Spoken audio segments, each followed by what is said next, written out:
Bab 2449 Klan Naga dan Kerajaan Huasu 1. Tatapan mata naga hitam Yuan Mo langsung berubah ramah, seolah-olah dia sedikit menaruh minat pada pemuda ini. Hahaha. Kamu memang pandai menyanjung. Tapi percayalah, aku, Yuan Mo, bukan tipe orang yang bisa terbujuk hanya dengan beberapa kata. Zhang Yi tersenyum tipis. Tentu saja aku tahu, aku hanya mengatakan yang sebenarnya. Ekspresinya berubah serius, lalu dia mengepalkan tangannya dan membungkuk lagi. Saya benar-benar berterima kasih atas perlindungan Anda terhadap kerajaan Huasu selama bertahun-tahun. Wajah Zhang Yi penuh dengan emosi yang tulus. Tatapan Yuan Mo terhadap Zhang Yi menjadi jauh lebih ramah. Dibandingkan dengan Guan Longyue yang berwatak muram dan bermulut gergaji, Zhang Yi memiliki kecerdasan emosional yang jauh lebih tinggi. Guan Longyue pernah mengira Yuan Mo adalah orang yang angkuh, tetapi itu hanyalah ilusi. Akan tetapi, dia dan Shang Daowen lemah dan kata-kata mereka tidak menyenangkan. Jadi wajar saja, jika dia tidak mau repot-repot memperhatikan mereka. Tapi Zhang Yi berbeda. Zhang Yi cakap dan fasih. Yuan Mo telah menyaksikan semua yang telah dilakukan Zhang Yi selama beberapa tahun terakhir. Bagaimana mungkin Yuan Mo tidak merasa senang ketika dipuji oleh orang berbakat seperti itu? Kupikir kau junior yang sangat sopan, dan kau berkata jujur. Bicaralah, apa yang membawamu ke sini? Cakar naganya yang besar menunjuk ke langit. Tentang bulan? Zhang Yi tersenyum dan berkata. Sebenarnya, masalah di bulan sudah terselesaikan. Dan Tuan Yuan Mo, Anda tampaknya tahu bahwa masalah ini bukan lagi masalah. Peradaban kuno, bertentangan dengan praktik yang biasa mereka lakukan, tidak terburu-buru menyelesaikan perubahan yang terjadi di bulan. Dengan kata lain, mereka sudah tahu bahwa ada peradaban kuno di bulan. Naga hitam menguap. Benar sekali, kau seharusnya melihat orang-orang palsu itu juga. Bagaimana kabar mereka sekarang? Aku ingat mereka cukup kuat. Orang palsu. Zhang Yi merenungkan kata itu sejenak saat mendengarnya, dan kemudian tidak dapat menahan tawa. Itu tampaknya tidak salah. Karena, tidak satupun dari ras orang bulan diciptakan oleh sang pencipta Kagago, melainkan oleh makhluk buatan. Pada saat yang sama, dia memperoleh informasi penting dari nada bicara naga hitam itu. Mereka masih sangat mampu. Pernyataan ini menunjukkan bahwa klan naga sangat menyadari kekuatan peradaban bulan.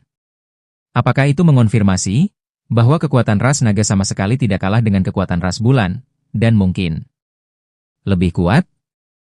Ide Zhang Yi baru saja terbentuk sebelum dia sendiri menolaknya. Pemimpin terlemah dari Kekaisaran Bulan Cerah dan Kekaisaran Bulan Gelap, setidaknya adalah para ksatria. Tentu saja, tahta bulan perak memiliki kekuatan yang luar biasa setara dengan raja. Namun, mereka perlu ditekan dan disegel, dan tidak pernah meninggalkan tahta selama berabad-abad. Namun, mengingat kekuatan Bai Longzi, naga putih dan naga hitam, Yuan Mo, dilihat dari level Zhang Yi saat ini. Kekuatan mereka seharusnya tidak lebih lemah dari pendeta pertama bulan hitam. Zhang Yi menjadi lebih sopan. Benar sekali, meskipun klan bulan itu memang kuat, mereka masih jauh lebih rendah daripada klan naga. Yuan Mo menatap Zhang Yi, dan setelah basa-basi, mereka akhirnya mulai membicarakan inti. Kalian datang ke sini untuk menemuiku, jadi katakan saja apa yang kalian mau. Aku benci bertele-tele dengan kalian. Senyum Zhang Yi memudar, dan dia berkata dengan sungguh-sungguh kepada Yuan Mo. Yang mulia naga hitam, saya dengan tulus berharap dapat mengunjungi kerajaan naga, dan bertemu dengan pemimpin klan naga Anda. Ini kunjungan dari ras terkuat yang kalian lindungi. Aku ingin menyampaikan rasa hormatku secara pribadi. Selain itu, saya mendapatkan banyak informasi bermanfaat tentang masa depan dari bulan, yang berkaitan dengan para dewa drop. Saya yakin Anda akan tertarik. Zhang Yi menjelaskan tujuan dan nilainya secara ringkas. Jika kamu ingin seseorang menghargaimu, kamu harus cukup berharga baginya. Kalau tidak, mereka tidak akan menghargaimu, hanya karena kamu tampan dan punya gaya bicara yang baik. Naga hitam Yuan Mo menatap Zhang Yi dengan tenang, dan Zhang Yi merasa sedikit gelisah. Meskipun dia merasa cukup mampu, dan percaya diri dengan situasi sebelum datang ke sini. Tetapi, bagaimana mungkin dia tahu seperti apa jalan pikiran para naga itu? Yang diketahui hanyalah, bahwa ras naga setidaknya memiliki niat baik terhadap manusia di kerajaan Huasu. Setelah terdiam cukup lama, naga hitam Yuan Mo menatap Zhang Yi dan berkata perlahan. Kamu memenuhi syarat untuk memasuki kerajaan klan naga. Zhang Yi sangat gembira mendengar hal ini, setidaknya perjalanannya tidak sia-sia. Terima kasih, Tuan Naga Hitam. Zhang Yi diam-diam menghela napas lega, akhirnya dia mengambil langkah pertama dalam berkomunikasi dengan para klan naga. Dia dan Yang Xinxin bertukar pandang, mereka mengetahui bahwa jalan di depan akan lebih menantang. Tetapi kali ini, dunia naga telah membuka pintu bagi mereka. Sebuah suara yang dalam dan tenang terdengar. Di antara ras naga, ada beberapa makhluk purba yang telah menyaksikan kalian manusia berevolusi, dari monyet menuju peradaban selangkah demi selangkah. Kasih sayang inilah, seperti kasih sayang saat memelihara hewan peliharaan, yang membuat para naga tetap memiliki niat baik terhadap kalian. Oleh karena itu, leluhurku berkata, bahwa jika salah satu dari kalian manusia mampu pergi ke kerajaan naga, aku dapat membawa kalian ke sana. Klan naga adalah ras malaikat, yang mendukung kebangkitan umat manusia di tanah Huasu. Pada setiap era, ketika manusia baru diciptakan, Sang Pencipta memilih suatu spesies, dan memasukkan fragmen eter ke dalamnya. Generasi sebelumnya terdiri dari reptil dan hewan pengerat.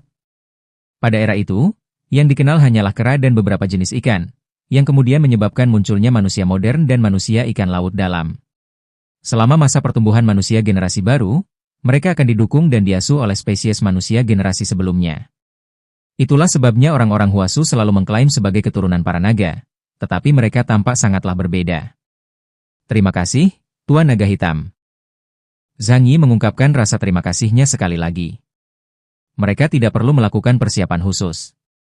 Naga Hitam membawa Zhang Yi, Yang Xinxin, dan Guan Longyue langsung ke dunia di bawah pegunungan Qinling.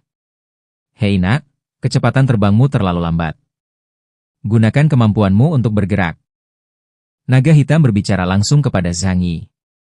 Dia berbicara terlebih dahulu, dan baru kemudian Zhang Yi membuka gerbang dimensi. Dalam waktu kurang dari 10 menit, mereka tiba di pegunungan Qinling dan mulai turun dari Qinling Tianyuan. Sudah lama sejak Zhang Yi terakhir kali ke sini. Dia sangat mengenal tempat ini, dan masih banyak pekerja yang menambang sisa biji batu Yuan. Namun, di antara sosok-sosok yang muncul, masih banyak lagi orang-orang aneh. Zhang Yi dan kelompoknya sama sekali mengabaikan orang-orang biasa ini, dan langsung menuju ke lokasi. Zhang Yi, Yang Xinxin, dan Guan Longyue. Mereka bertiga mengikuti arahan naga hitam Yuan Mo, menuju lokasi tersembunyi yang diselimuti lapisan cahaya.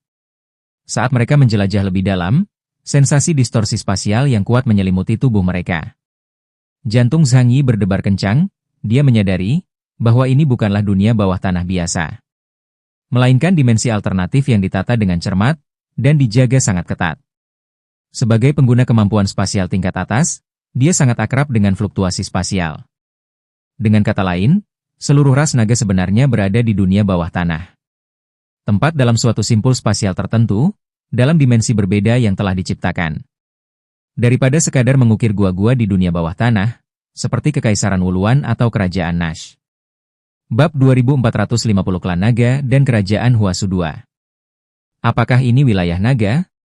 Yang Xinxin bertanya dengan suara rendah, suaranya dipenuhi dengan kegembiraan, dan rasa ingin tahu yang hampir tidak tertahankan. Yah, jawab Guan Longyue, matanya dipenuhi rasa kagum. Ruang dimensi lain ini tidak hanya menyembunyikan peradaban ras naga, tetapi juga kekuatan kuno yang tidak terlukiskan. Orang luar tidak akan pernah bisa masuk tanpa bimbingan dari salah satu ras naga. Naga hitam Yuan mau tetap diam. Dia hanya mengangguk sedikit, seolah segalanya berada di bawah kendalinya. Tubuhnya melewati penghalang spasial yang tak terlihat itu, membawa Zhang Yi dan kelompoknya melintasi penghalang tak terlihat itu. Saat mereka melewati penghalang spasial itu, pemandangan di hadapan mereka sungguh menakjubkan. Kegelapan yang pekat berubah menjadi cahaya yang menyilaukan, seakan-akan mereka memasuki dunia lain. Pemandangan di sini benar-benar di luar imajinasi Zhang Yi. Ruang ini merupakan perpaduan yang indah antara lanskap kuno dan modern, di mana gunung-gunung luas dan hutan purba saling bertautan, serta ngarai yang dalam, dan danau-danau jernih saling melengkapi dengan sempurna. Bangunan-bangunan berteknologi tinggi dan pesawat ruang angkasa berdiri di tanah ini, menghadirkan integrasi sempurna dengan lingkungan alam. Mitos kuno dan teknologi futuristik hidup berdampingan, seolah-olah dua dimensi berbeda telah berpotongan, memberikan tempat ini aura misterius dan kuat. Ini adalah dunia para naga. Suara naga hitam Yuan Mo dalam dan hikmat.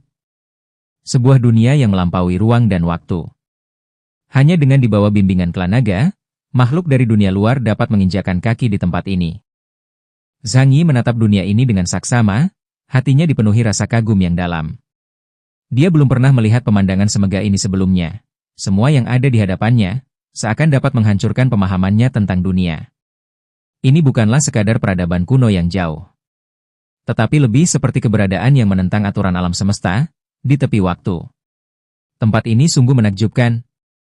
Tempat terakhir yang memberiku perasaan seperti ini adalah istana surgawi klan Yihen. Yang Xin berkata lembut, matanya berbinar. Dia tidak pernah membayangkan bahwa wilayah kekuasaan klan naga itu begitu megah. Bahkan, lebih misterius dari tempat legendaris manapun.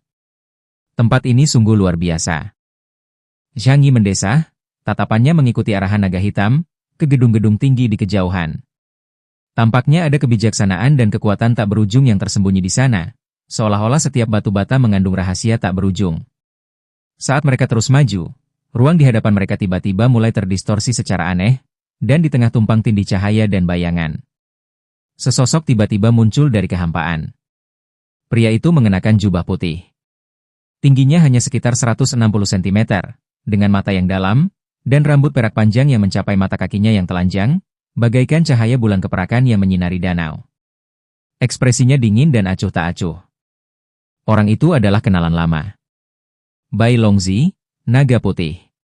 Bai Longzi berdiri di sana, bagaikan dewa yang keluar dari mimpi, auranya sangat cocok dengan keagungan ras naga. Dia tidak menyapa mereka, tetapi hanya menatap diam ke arah Zhang Yi dan yang lainnya. Matanya dipenuhi misteri yang tidak dapat dipahami, namun wajahnya yang tampan hanya cemberut tetap acuh tak acuh seperti sebelumnya. Zhang Yi melangkah maju dan menyapanya dengan menangkupkan tangannya. Tuan Bai Longzi, sudah lama tak jumpa. Bai Longzi tidak langsung menanggapi, tetapi hanya melirik dingin ke arah mereka bertiga. Akan tetapi, saat tatapan itu tertuju pada Zhang Yi, pandangannya sedikit berubah.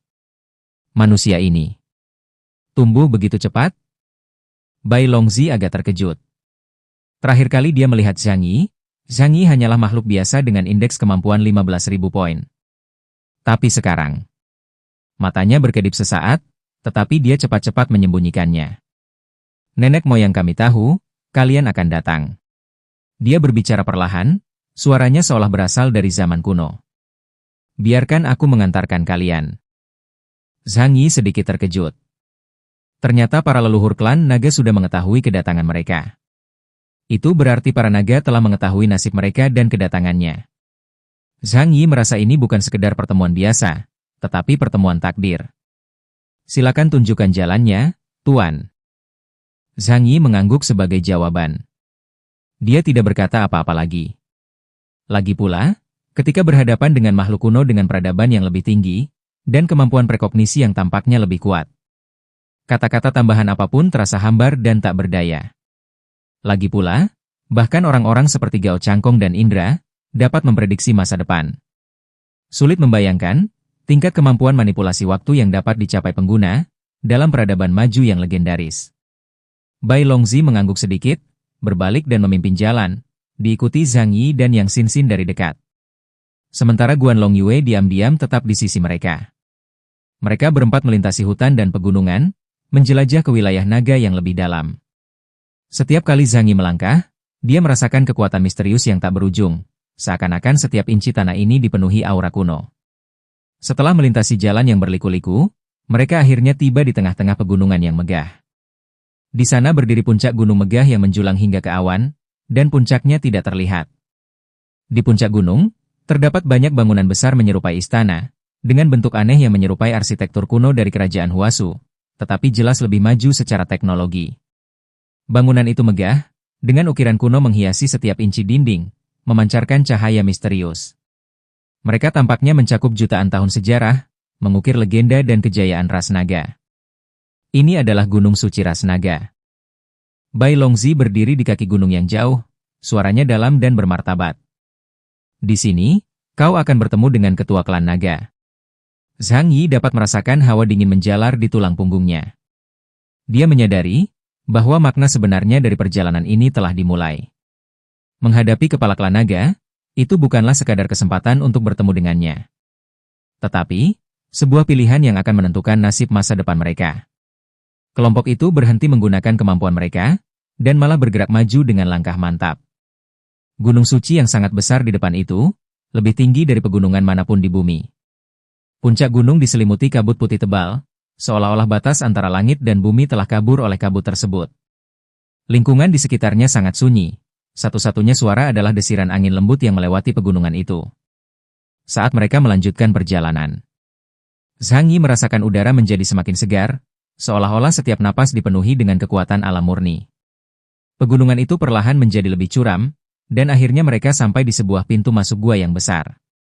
Pintu masuk gua menyerupai ukiran alam, dengan ukiran kuno menutupi bebatuan di sekitarnya, berkilauan cahaya samar. Bai Longzi berhenti dan memberi isyarat kepada Zhang Yi dan Yang Xinxin. Dia menunjukkan bahwa mereka harus masuk. Kuil ras naga kami ada di depan. Suara Bai Longzi dalam dan penuh keagungan yang misterius. Kalian akan segera bertemu leluhur kami. Aura hangat terpancar dari kedalaman gua. Kekuatan yang unik bagi para ras naga, seolah-olah setiap inci udara mengandung kekuatan hidup yang kuat. Saat mereka perlahan memasuki gua, pemandangan di dalamnya perlahan mulai terlihat. Zhang Yi, Yang Xinxin, dan Guan Longyue memasuki dunia bawah tanah yang sangat luas itu. Di hadapan mereka terbentang kolam air panas yang terbentuk secara alami, airnya yang jernih beriak dan memancarkan cahaya lembut. Kabut putih tebal mengepul, dan kelembapan udara sangat tinggi. Untungnya, Zhang Yi dan yang lainnya mengenakan seragam tempur. Jika tidak, mereka pasti akan merasa sangat tidak nyaman. Namun, mengingat klan naga adalah reptil, dapat dimengerti jika mereka lebih menyukai lingkungan yang hangat dan lembab seperti ini. Bab 2451 Klan Naga dan Kerajaan Huasu 3. Istana bawah tanah leluhur klan naga, ternyata adalah sumber air panas yang sangat besar. Di tengah kepulan asap, naga hitam Yuan Mo dan Bai Longzi diam-diam minggir. Mereka menundukkan pandangan, dan meninggalkan panggung untuk Zhang Yi dan dua orang lainnya. Zhang Yi dan Yang Xinxin bertukar pandang, lalu keduanya menatap Guan Longyue. Bagaimanapun, ini adalah pertama kalinya mereka ke sini. Tetapi, Guan Longyue sudah cukup berpengalaman. Guan Longyue melangkah maju. Ayo pergi, leluhur naga adalah sesepuh yang sangat baik. Zhang Yi dan Yang Xinxin mengikutinya saat mereka berjalan maju. Suara gemercik air pun terdengar, seakan-akan ada yang tengah berendam santai di sumber air panas yang sangat besar. Saat mereka mendekati sumber air panas itu, yang menyerupai danau, mereka akhirnya melihat wujud makhluk purba itu, melalui uap putih yang berputar-putar. Di dalam kolam, seekor naga besar tenggelam di dalam air, tampak beristirahat dengan damai. Tubuh naga biru itu sangat besar. Meskipun tertutup air kolam, Zhang Yi dan yang lainnya masih bisa merasakan besarnya yang menyesakkan. Sisik naga biru ini bagaikan permata yang berkilauan, tiap sisik berkilauan dengan kilau hangat, dan memancarkan kekuatan hidup yang bersemangat. Meski hanya sekilas sisik dan cakarnya yang terlihat samar-samar, tekanan kuat yang terpancar darinya membuat jantung Zhang Yi menegang tanpa sadar. Dia adalah leluhur dari ras naga. Yang Xinxin hampir tidak dapat menyembunyikan keterkejutannya. Naga raksasa di hadapannya, tampak melambangkan kekunoan dan misteri tak berujung. Zhang Yi mengangguk pelan, dia belum pernah melihat makhluk sebesar dan sekuat itu. Sebagai individu kuat dengan indeks kemampuan 50.000 poin, Zhang Yi dapat dengan jelas merasakan bahwa aura naga itu jauh melampaui batasnya. Tekanan semacam ini, sama sekali tidak lebih lemah daripada saat dia menghadapi 12 tahta bulan perak. Namun, di sisi lain, ketika menghadapi makhluk kuno dengan indeks kemampuan di atas 70.000 poin, dia merasakan hal yang sama. Mereka semua bisa dengan mudah menundukkannya. Guan Longyue berbicara lebih dulu. Manusia dari kerajaan Huasu, Guan Longyue, Zhang Yi, dan Yang Xinxin, menyapa leluhur naga senior. Zhang Yi dan Yang Xinxin juga mengangguk hormat, untuk memberi salam. Salam, leluhur naga senior. Saat kelompok itu selesai berbicara, naga biru di kolam air panas bergerak sedikit. Matanya yang tertidur perlahan terbuka, cahayanya berkilauan seperti bintang, menyingkapkan segalanya. Bibir naga itu bergerak sedikit, mengeluarkan suara yang dalam dan lesu. Kalian sudah datang. Suara itu seakan-akan datang dari kedalaman langit dan bumi, sangat dalam dan luas jangkauannya, memberikan seseorang kesan tentang tahun-tahun, dan perubahan yang tak berujung. Zhang Yi terguncang. Dia merasa suara itu bukanlah sekadar getaran fisik, melainkan menembus lubuk jiwanya. Leluhur. Zhang Yi berkata dengan hormat. Kami datang ke sini karena satu alasan, untuk mengungkapkan rasa terima kasih kami kepada klan naga, atas dukungan kalian terhadap umat manusia kerajaan Huasu selama bertahun-tahun. Kebaikan seperti itu akan selalu dikenang oleh kerajaan Huasu kami. Jika ada yang bisa kami bantu, silakan bertanya. Satu komentar sopan lagi. Zhang Yi berhenti sejenak, lalu melanjutkan. Selain itu, ada beberapa hal yang belum saya ketahui, dan saya ingin menanyakan beberapa hal kepada Anda. Kami berharap dapat menerima bantuan dari klan naga. King Long mengangguk sedikit, tampaknya tidak terkejut dengan kunjungan Zhang Yi dan yang lainnya. Dia perlahan mengangkat tubuhnya yang besar dari sumber air panas, dan saat ia bergerak, atmosfer seluruh gua tampak berubah. Kepala naganya yang besar menunduk sedikit, tatapannya menembus ruang dan waktu, mendarat pada Zhang Yi. Aku tahu siapa kamu. Aku juga tahu mengapa kamu datang ke sini. Dalam sungai takdir yang panjang, segala sesuatu mengikuti aturan yang telah ditentukan sebelumnya yang sulit dilanggar. Zhang Yi mengangkat kepalanya, dan sebuah ide dalam benaknya menjadi semakin jelas. Makhluk kuno di hadapan kita, leluhur naga, benar-benar memiliki kekuatan waktu. Dia bisa melihat masa depan. Mata Zhang Yi dan Yang Xinxin memancarkan keterkejutan yang amat dalam. Jika pihak lain benar-benar maha tahu dan maha kuasa, apa yang mungkin mereka katakan? Bukankah itu berarti segala sesuatu yang akan saya lakukan, sesuai dengan harapan pihak lain? Zhang Yi menganggapnya agak tidak masuk akal. Jika benar-benar ada sosok yang maha tahu dan maha kuasa, bukankah orang tersebut pasti jauh lebih berkuasa daripada Yi Hen dan Drup? Kemahatahuan tidak selalu berarti kemahakuasaan. Leluhur naga sendiri mengatakan bahwa dia dapat melihat lintasan takdir, tetapi dia tidak dapat mengubahnya.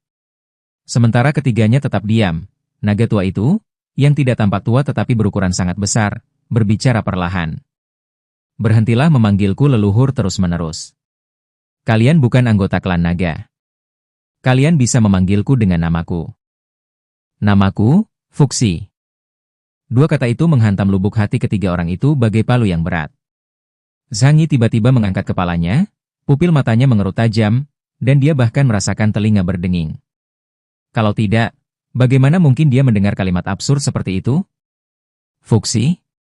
Apakah dia salah dengar? Apakah hanya kebetulan nama dan marganya sama, atau keduanya homofon dengan karakter yang berbeda? Karena Fuxi merupakan leluhur budaya kerajaan Huasu, dan yang pertama dari 3 penguasa. Legenda mengatakan bahwa Fuxi dan Nua, sepasang kakak beradik, menciptakan manusia. Tapi itu semua adalah makhluk mitos. Tunggu, mitos punya sejarah panjang dan telah diwariskan turun-temurun.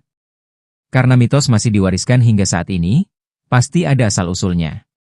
Setelah bertahun-tahun melakukan penelitian, Zhang Yi dan Yang Xinxin telah memastikan bahwa banyak mitos didasarkan pada peristiwa nyata yang terjadi di zaman kuno. Zhang Yi masih sulit mempercayai bahwa naga biru di depannya adalah Fuxi. Namun, hal itu tidak sepenuhnya mustahil. Dalam mural manusia, Fuxi dan Nua digambarkan berkepala manusia dan bertubuh ular. Naga pun memang memiliki bentuk ini. Mereka bertiga benar-benar bingung untuk waktu yang lama. Yang Xinxin berbicara lebih dulu dan bertanya. Fuxi adalah leluhur budaya kerajaan Huasu. Jika kau benar-benar orang itu, kau telah hidup setidaknya selama puluhan ribu tahun. Bahkan, mengetahui bahwa naga adalah makhluk abadi, mereka masih sangat terkejut. Leluhur naga merenung sejenak, lalu berkata, menurut kalender manusia generasi ke-6 kalian, saya telah hidup selama lebih dari 200 juta tahun. Mereka bertiga terdiam. Pikiran mereka seharusnya kosong saat ini. Beginilah jadinya, ketika orang-orang bersentuhan dengan hal-hal yang sama sekali di luar imajinasi mereka. Apakah para naga benar-benar berumur panjang? Zhang Yi tidak dapat menahan diri untuk tidak melihat naga hitam dan naga putih di sampingnya. Seolah menyadari bahwa Zhang Yi sedang memikirkan usia mereka. Naga hitam Yuan mau berkata dengan tenang. Jangan menatapku seperti itu. Dibandingkan dengan generasi ke-6 kalian, kami memang berumur panjang. Tetapi umur kami tidak lebih dari 3.000 tahun. Pandangannya tertuju pada leluhur naga di danau air panas. Tapi nenek moyang kita abadi. Kata, keabadian, kedengarannya sangat mengagumkan. Namun, setelah memikirkan banyak hal, Zhang Yi menjadi tenang. Para makhluk abadi, bukankah mereka hanya mencapai keabadian spiritual dengan melampaui tubuh fisik mereka? Pada akhirnya, mereka bahkan bosan hidup dan secara sukarela kembali ke eter. Mereka yang dapat memodifikasi tubuh fisiknya, seperti Youker, atau mereka yang juga dapat membuang tubuh fisiknya dan meninggalkan tubuh spiritualnya. Kumpulan fragmen dan ingatan eterik di dunia material, itu juga dapat dianggap abadi.